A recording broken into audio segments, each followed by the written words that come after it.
Bueno, bienvenidos. Estamos muy agradecidos por ustedes estar aquí. Y hoy vamos a hablar dos temas de mi parte. Uno es patología renal. En la patología renal todo se parece. Entonces es difícil tratar de diagnosticar cosas que son muy parecidas y vamos a tratar de dar ciertas herramientas que les van a ayudar. Empezamos por el final. Entonces vamos a empezar ahora por la primera lámina. Entonces, les comento que la patología nefrourológica son las más diagnosticadas de manera prenatal. El 30% se diagnostica prenatal y más o menos el 2 al 4% de los neonatos presentan este tipo de patología. El 75% son de tipo obstructivo. Entonces, siempre que vean una patología renal, primero vamos a descartar lo obstructivo, que es lo más frecuente. Y hay que sospecharlo cuando ya se presenta un oligoamnio a edades tempranas, como 16 a 18 semanas. Entonces vamos a tratar de hacerlo de una manera como más didáctica, dividiéndolo en tres grupos, ¿no? En la localización, cuando el problema está en la localización o la forma del riñón, cuando hay displasias como tal renales, que son patologías de la nefrona que no produce bien su trabajo, y la patología renal obstructiva, que como dijimos al principio es la más frecuente. Entonces, cuando tenemos problemas en la localización o la forma, tenemos más o menos 4 grupos: la agenesia renal, la ectopia renal, el riñón en herradura y el riñón que está aumentado de tamaño o refringente, ¿ok? Después vamos a desarrollar cada uno de ellos. ¿De qué es la agenesia renal? La agenesia renal, que no se forma el riñón, puede ser unilateral o bilateral, y es importante saberlo porque una es mortal. Entonces la agenesia renal bilateral ocurre de 1 a 4.000 nacimientos y es una malformación letal. La ausencia se sospecha cuando vemos una ausencia de riñones y vejiga, o un oligoamnio que se presente muy tempranamente, más o menos a las 16 semanas. Hay que tratar de ver que no tenemos confundir, porque cuando no están los riñones, las suprarrenales sí pueden estar presentes y verse de manera tumbada y falsamente crear la ilusión de un riñón. La ausencia es de mucha ayuda colocar el Doppler color, porque cuando colocamos el Doppler color tenemos la ausencia de las arterias renales. Las arterias renales emergen de la aorta abdominal a su nivel inferior, antes de las arterias de la bifurcación ilíaca, y al poner el color, como es el caso que está representado, no se ven las arterias renales. Un truco para ponerlo allí es bueno poner el Power Doppler. Cuando uno pone Doppler color, el Doppler color depende del flujo de marcómetro, que el Power Doppler, como no nos importa el flujo en qué sentido va, pero nos detecta mayor la sensibilidad. Entonces, al colocar el Power Doppler y no verlo, hay que sospecharlo. Y cuando colocamos ahí, como en el caso, colocamos y no se ve la emergencia de las arterias renales, se ve la aorta, pero no las renales. El 25% de las agenesias renales también están asociadas a otros síndromes. ¿Seguimos? Cuando hay una agenesia renal pero unilateral, entonces vemos la emergencia en un solo lado. Entonces tratas de ver el riñón, no lo consigues, te ayudas con el Power Doppler o con el Doppler y no lo ves. La agenesia renal unilateral es de 1 en 1000 nacimientos, pero al revés que la anterior, esta es de excelente pronóstico.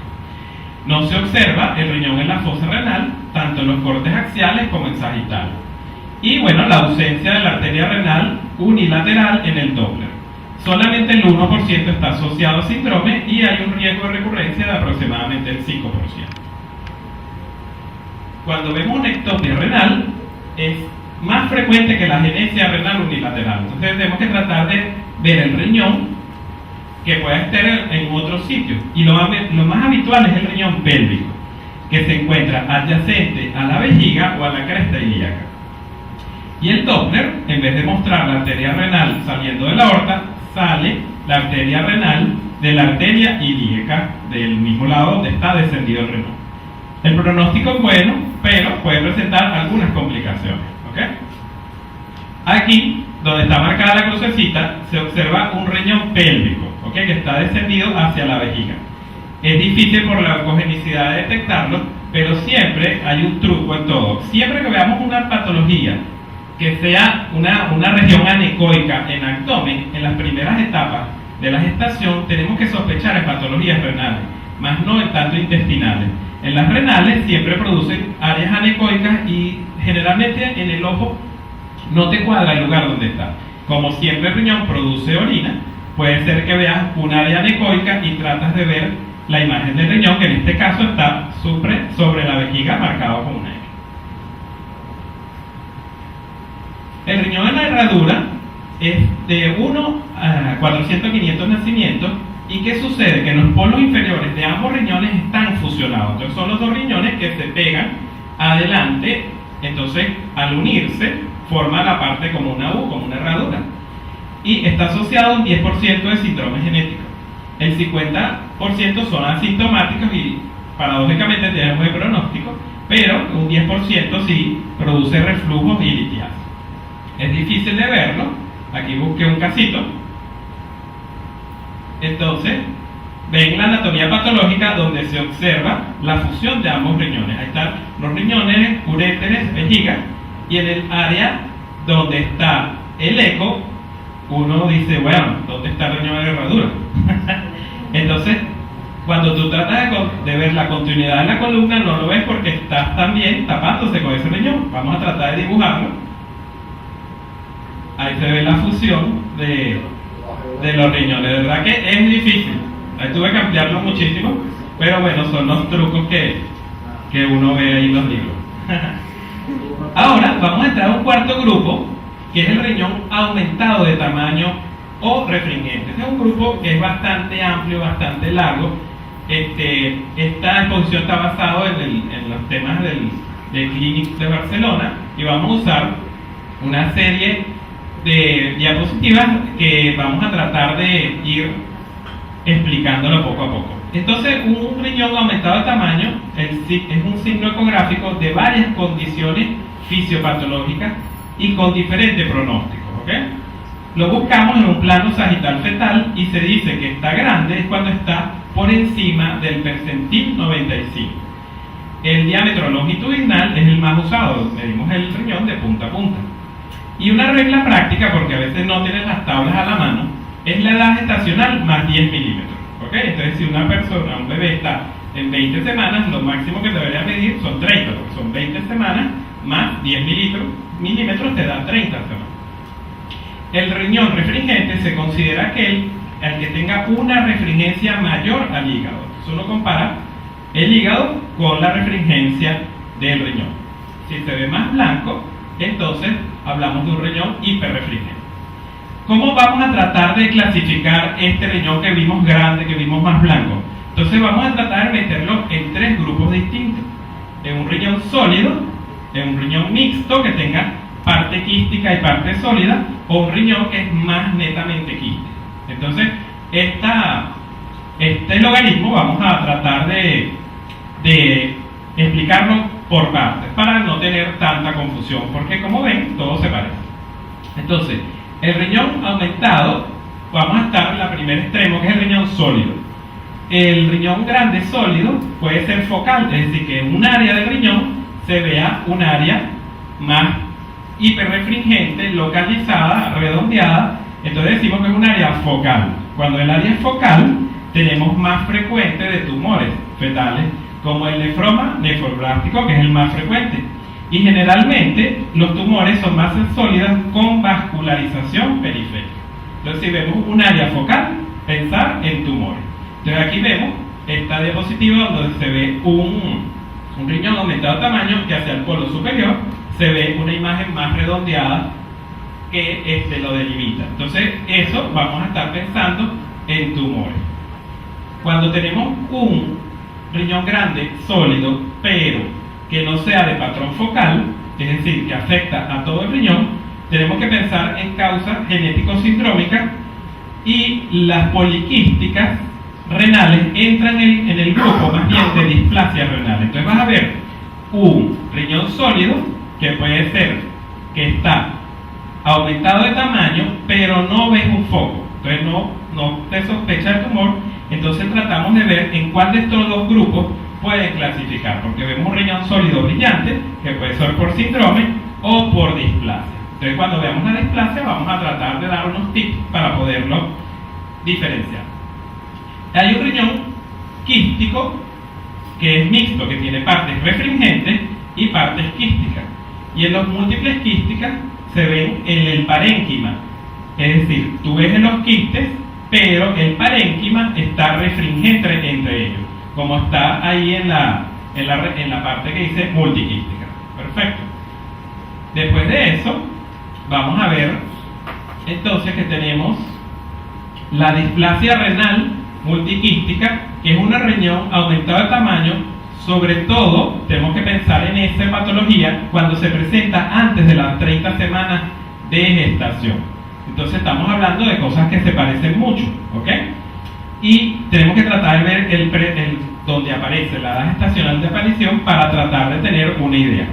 Al final de la gestación, cuando hay una displasia renal multiquística, el tamaño del riñón se va reduciendo, pero no se observan los quistes en el área cortical. Entonces, vamos a ver en la displasia renal multiquística un riñón aumentado de tamaño, pero que aparece antes de las 30 semanas y que en la evolución vemos un riñón que se va reduciendo, no se queda refringente.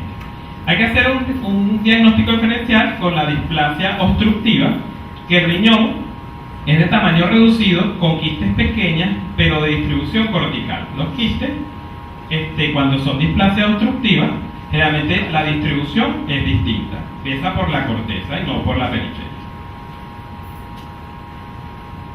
El riñón aumentado de tamaño también puede ser quístico, ¿verdad? Es un riñón muy grande. ¿Por qué? Porque pueden existir quistes aislados, es poco frecuente, pero hacen que el tamaño del riñón crezca.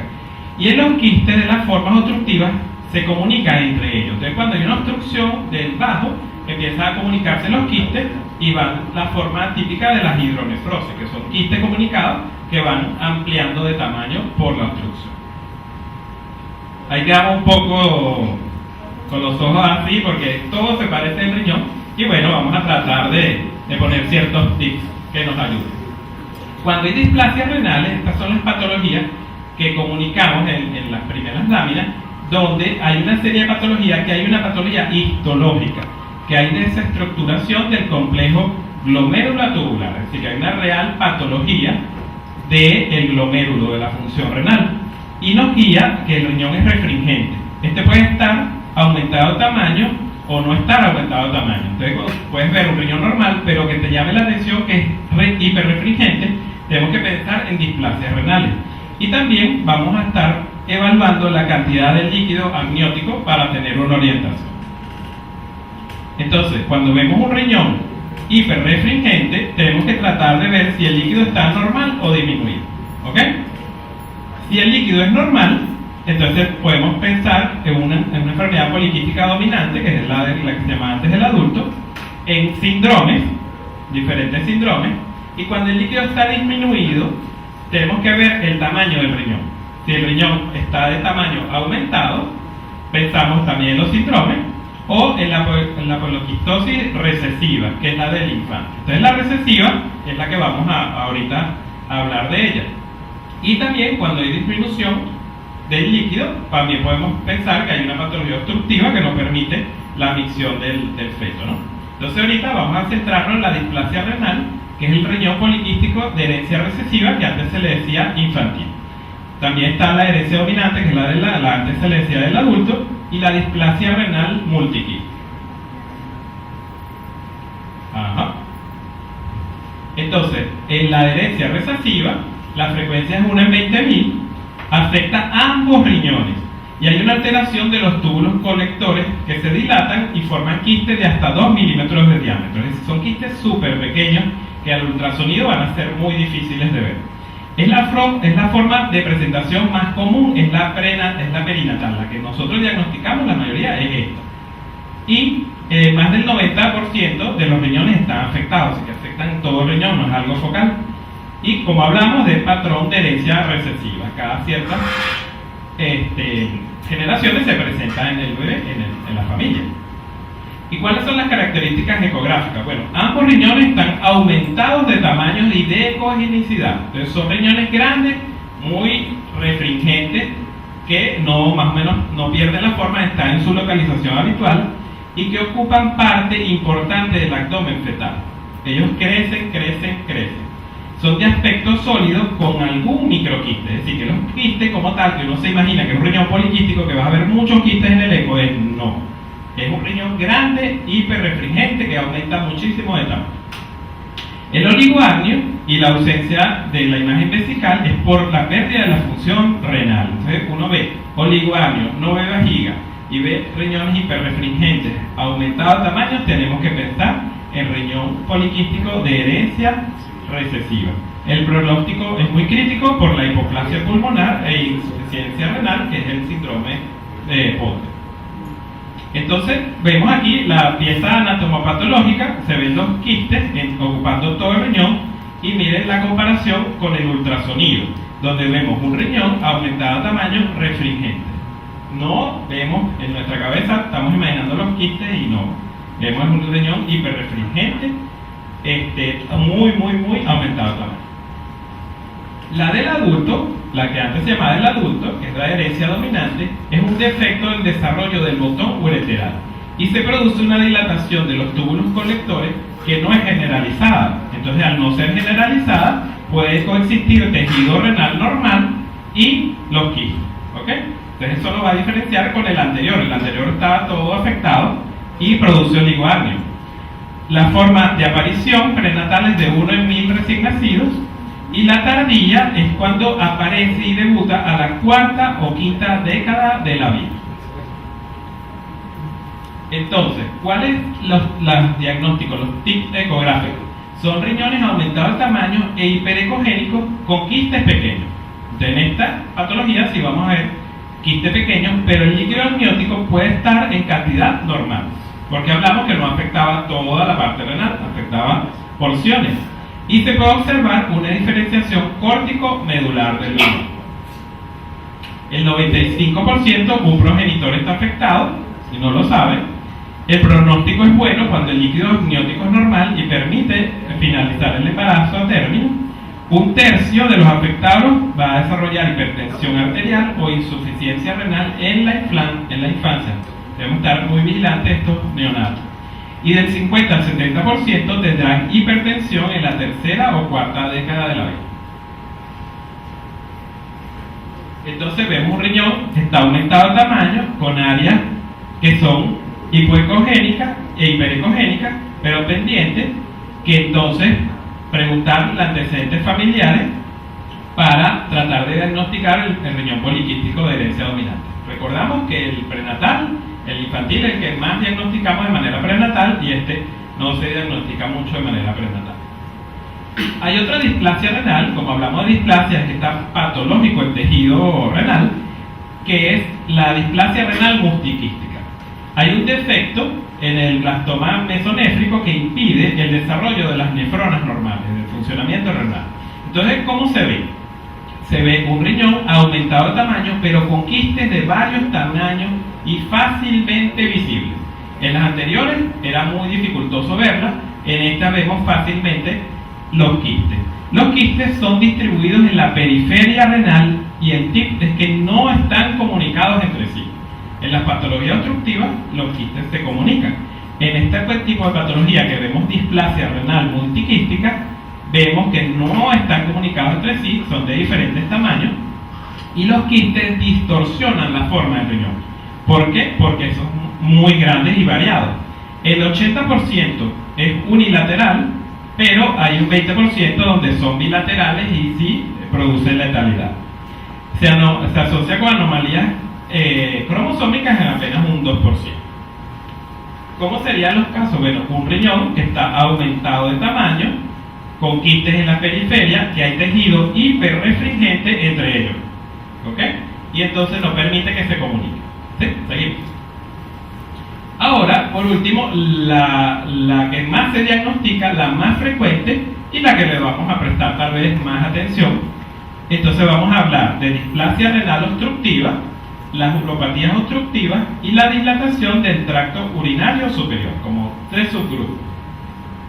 Entonces la displasia, cuando vemos una displasia renal obstructiva, tenemos que saber que existe una obstrucción que me va a producir, en este caso en la pantalla hacia su lado izquierdo, una hidronefrosis.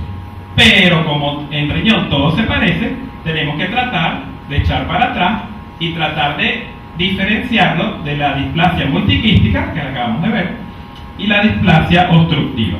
Entonces, ¿cómo hacemos eso? ¿Saben clic? Entonces, cuando hay una displasia multiquística, los macroquistes en la periferia están en la periferia renal y no están comunicados entre sí, y los quistes distorsionan la forma del riñón. ¿Ok? Entonces vemos, cuando una displasia obstructiva es que hay una obstrucción precoz y severa y los quistes son corticales, pero el tamaño del riñón está disminuido, puede ser normal y en algunos casos agrandado, pero lo habitual es que esté disminuido. ¿Ok? El parénquima es hiperecogénico y el 80% son bilaterales. Y recordamos que cuando hay una displasia obstructiva hay oligoamnios y vejiga ausentes. ¿Por qué? Generalmente son bilaterales. Y en la hidronefrosis los quistes están comunicados entre sí. Entonces, cuando veamos una obstrucción, lo primero que hacemos es descartar las dos primeras para dedicarnos entonces a tratar de ver en qué nivel está la obstrucción. ¿Chévere? Entonces, las uropatías obstructivas son las anomalías nefrourológicas más frecuentes y tienen alta incidencia, de 1 a 500 recién nacidos. El 75% de las anomalías nefrourológicas se diagnostican en útero, es decir, que están haciendo bien los ecos, lo estamos diagnosticando. Y es 5 veces más frecuente en el varón. Siempre que hagamos un varón tenemos que tratar de ver bien los riñones, porque la mayoría va a tener una patología o algo que nos llame la atención en los riñoncitos. Las anomalías asociadas apenas un 2%, ¿no? Entonces, ¿qué va a suceder cuando pasa una obstrucción? Entonces, dependiendo del nivel de la obstrucción, lo que esté por encima se va a dilatar. Entonces vamos a tener la primera, la que dice número 1, una obstrucción pielo-ureteral, es decir, en el uréter hacia la región superior.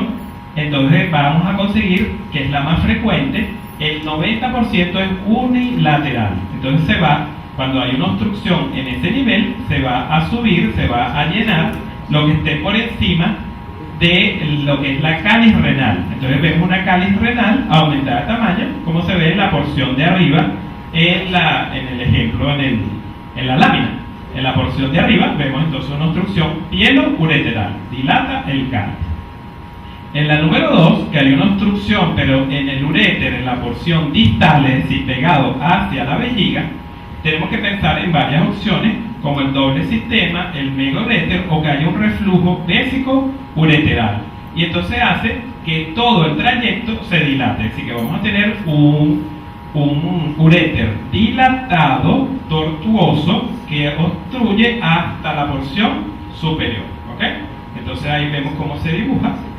Y cuando hay un megauréter es muy parecido, porque el uréter pierde la capacidad de elasticidad, tiene una elasticidad muy baja y entonces también se dilata.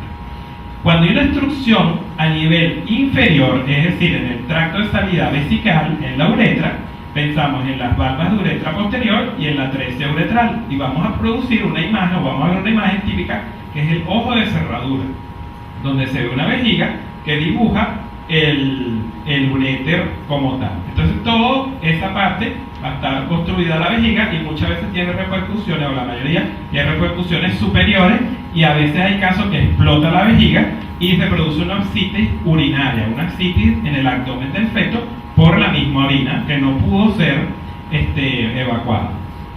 Entonces, cuando hay una obstrucción, quedamos ya para la parte izquierda de nuestra lámina, donde vamos a ver hidronefrosis. ¿Cómo tratamos de ver qué está sucediendo? Bueno, la dilatación es ureteral, ¿sí o no? Si no hay dilatación en el uréter, pensamos en una hidronefrosis. ¿Ok? De la hidronefrosis, bajamos un poquito con la flechita. Ok. Cuando no hay dilatación ureteral, pensamos que hay una hidronefrosis. Está solo la porción superior afectada. Cuando hay una urétero-hidronefrosis, es decir, el uréter dilatado y se le suma la hidronefrosis, tenemos que ver si hay una dilatación vesical. ¿Ok? Si no hay una dilatación vesical, pensamos en una obstrucción urétero-vesical. ¿Ok? Que es el uréter en su porción más baja. Si hay una dilatación vesical pero leve, hay que pensar en un reflujo vésico-ureteral, que es donde se está devolviendo hacia el uréter, porque la válvula es como insuficiente, y entonces tenemos una vejiga dilatada, pero no súper dilatada, con un uréter dilatado. Y el peor de los casos es cuando está una dilatación vesical severa, que son los bebés que están la barriga casi que a punto de explotar, y es el ojo típico ojo de cerradura, que es una obstrucción urinaria baja del síndrome de valvas ureterales posteriores. Entonces, el mismo grupo de las uropatías obstructivas, la dilatación del tracto urinario superior es donde siempre jugamos con la dilatación, la ectasia, o sea, hidronefrosis, ¿no? Entonces, ellos trataron de simplificarlo en dos números. Uno, ectasia, cuando el corte transverso del diámetro antero-posterior está dilatado pero menor de 10 milímetros. E hidronefrosis, cuando está superior a 10 milímetros. Después la reevalúan a las 33 semanas y redefinen que hay una ectasia cuando está entre 4 y 7 milímetros a las 33 semanas. Cuando ellos ven esto, hacen un seguimiento, entonces ven el diámetro anteroposterior de la pelvis renal y si les mide más de 5 milímetros, digamos a la mitad del embarazo, si tienes marcadores de cromosomopatía, pensar que hay que valorar el cariotipo porque sería un marcador blando. Pero si no hay marcadores de cromosomopatía, hay que repetir la evaluación del riñón a las 28 semanas. Si está por debajo de 5 milímetros, estamos todos felices. Y si no, reevaluarlo al tercer trimestre, que más o menos a las 33 semanas. Si está por debajo de 7 milímetros, estamos felices. Y si está por encima de 10, se le realiza otra vez el seguimiento a las 38 y postnatal. ¿Ok? Cuando hay una dilatación del tracto urinario superior, pero la hidronefrosis, no la ectasia, que la acabo de explicar, entonces el afecto típico es de varias imágenes quísticas comunicadas entre sí. Y el parénquima puede estar presentando un aspecto normal o anormal dependiendo de dilatación de que hace la hidronefrosis. Entonces esto lo podemos clasificar según la Sociedad de Urología Fetal en 4 grados. Entonces los grados C parecen mucho. Entonces el 1 es la dilatación piélica sin dilatación calicial. El grado 2 sería una dilatación piélica de la pelvis renal, pero con dilatación calicial moderada. El grado 3 es la dilatación piélica con la dilatación calicial severa con parénquima normal, es decir, que puedes dibujar bien y observar bien todavía el parénquima. Y el grado 4, la dilatación piélica tiene la dilatación calicial severa y con un parénquima anormal, es decir, que está el parénquima como disminuido de tamaño. ¿Cómo sería? En este caso, se ve una dilatación que está súper grande, que sería el grado 4, en este caso, dilatación piélica con dilatación calicial severa y con parénquima, en este caso sería anormal, que sería el borde que casi no se observa. También tenemos otras patologías que se parece que es el doble sistema pielocalicial. Entonces se presenta en 1 en 25 personas post-mortem. Es decir, que es bastante frecuente, pero tal vez no lo vemos mucho de manera prenatal. Es mayor frecuentemente en las mujeres, contrariamente de las dilataciones piélicas, que es en los varones, en las niñas se ve más frecuente el doble sistema. Son dos sistemas colectores pielocaliciales que coexisten en un mismo riñón. Entonces vamos a ver que su característica es un riñón grande con un quiste en el polo superior y la pelvis dilatada. Posiblemente tú vas a ver en la vejiga, vamos a ver una cuestión que es típica en el útero cele. En el 80%, el 88% de las pacientes se ve una imagen quística dentro de la vejiga, que es la dilatación del uréter. ¿Por qué? Porque posiblemente el uréter está dilatado por la presencia de las dos pelvis renales separadas. Cuando observamos ese riñón, esta sería la vejiga, vemos entonces una imagen que tiene doble, como dos polos. Vemos la vejiga con el ureterocele en la porción izquierda de la pantalla, en el medio, entonces veríamos un riñón como que si tuviera otro riñoncito arriba. Ahí vemos las dos imágenes en la porción del medio. Te vas a ver un riñón más alargado y otro más circular. ¿Ves? El riñón alargado, y ahí vemos el riñón circular, que también tiene un área anecoica en el centro y por eso se ven como si tuviéramos dos pelvis, dos cálices allí del riñoncito. Y bueno, recordamos que puede estar también el uréter dilatado. Bueno, tratamos de dar los tips más frescos de esto porque todo se parece y lo que vamos a tratar de marcar es diferencias para poder aclarar qué patología renal estamos viendo. Muchísimas gracias.